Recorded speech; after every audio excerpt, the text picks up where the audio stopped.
ঈদ-উল আজহা উপলক্ষে সমূহ ৰাজ্যলৈ থাকিল আন্তৰিক শুভেচ্ছা। আহি গ'ল বকৰি ঈদৰ বাবে 20 কোটি মুছলমানলৈ কঠোৰ নিৰ্দেশনা। এইসমূহ নীতি নিয়মৰ মাজেৰে পালন কৰিব লাগিব ঈদ-উল আজহা। ইছলামিক চেণ্টাৰ অফ ইণ্ডিয়াই জাৰি কৰিলে এডভাইজাৰী। ঈদৰ পূৰ্বে 20 কোটি মুছলমানলৈ আহি গ'ল কঠোৰ নিৰ্দেশনা। ইছলামিক চেণ্টাৰ অফ ইণ্ডিয়াই এডভাইজৰী প্ৰকাশ কৰিলে নিয়ম নামানিলে লোৱা হ'ব কঠোৰ ব্যৱস্থা। ঈদৰ পূৰ্বে দেশৰ 20 কোটি মুছলমানলৈ আহি গ'ল কঠোৰ নিৰ্দেশনা।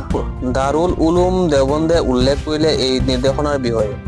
এই বছৰৰ ঈদ-উল আজহাৰ নামাজ 7 জুনত আদায় কৰা হ'ব। কেনেকৈ পালন কৰিব বকৰি ঈদ, আহি গ'ল বিশেষ বাৰ্তা।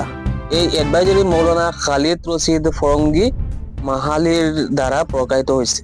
প্ৰথম নিৰ্দেশনা ইয়াত উল্লেখ কৰিছে, মহল্লা বা ৰাস্তা গাঁৱত কুৰবানী কৰা ঠিক নহয়। কোনো ৰাস্তা গাঁৱত কুৰবানী কৰিবলৈ মানা কৰিছে। এনে কাৰ্যই মানুহৰ বাবে অসুবিধাৰ সৃষ্টি কৰিব পাৰে। সকলোৱে যাতে কেৱল নিৰ্ধাৰিত স্থানতহে কুৰবানী কৰে। প্ৰথমতে কুৰবানী নকৰিব, নিৰ্দিষ্ট এটা স্থানতহে কুৰবানী কৰিব। ছ'চিয়েল মিডিয়াত কোনেও নিদিব কুৰবানীৰ ছবি বা ভিডিঅ'। গুৰুত্বপূৰ্ণ নিৰ্দেশনা আহি গ'ল। ছ'চিয়েল মিডিয়াত কোনেও কুৰবানীৰ ছবি বা ফটো আপলোড কৰিব নোৱাৰিব বা শ্বেয়াৰ কৰিব নোৱাৰিব। পৰিষ্কাৰ পৰিচ্ছন্নতা আৰু সমৰূপতা বজাই ৰখাৰ আবেদন। নিয়ম নামানিলে লোৱা হ'ব কঠোৰ ব্যৱস্থা। কোনোবাই যদি নিয়মটো নামানে তেনেহ'লে কঠোৰ ব্যৱস্থা লোৱাৰ সম্ভাৱনা আছে। সকলোৱে যাতে কেৱল নিৰ্ধাৰিত স্থানবোৰতহে কুৰবানী কৰে। আহি গ'ল গুৰুত্বপূৰ্ণ খবৰ, ছ'চিয়েল মিডিয়াত কোনেও নিদিব কুৰবানীৰ ছবি বা ভিডিঅ'। এনে পোষ্ট শ্বেয়াৰ কৰাৰ ক্ষেত্ৰত দিয়া হৈছে কঠোৰ নিৰ্দেশনা। কোনোবাই যদি ফটো ভিডিঅ' শ্বেয়াৰ কৰে তেনেহ'লে লোৱা হ'ব কঠোৰ ব্যৱস্থা। কোনোবাই যদি ফটো ভিডিঅ' আপলোড কৰে বা শ্বেয়াৰ কৰে তেনেহ'লে কঠোৰ ব্যৱস্থা লোৱা হ'ব। সেইবাবে সকলোৱে ফটো আৰু ভিডিঅ' আপলোড নকৰিব।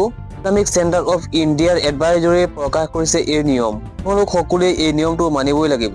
অন্যথা লোৱা হ'ব কঠোৰ ব্যৱস্থা। দাৰুল উলুম দেওবন্দে উল্লেখ কৰিলে এই নিৰ্দেশনাৰ বিষয়ে।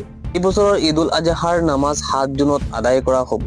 7 জুনৰ পৰা দেশজুৰি উদযাপন কৰা হ'ব ঈদ-উল আজহা। কেনেকৈ আপোনালোকে পালন কৰিব ঈদ-উল আজহা, আহি গ'ল বিশেষ বাৰ্তা।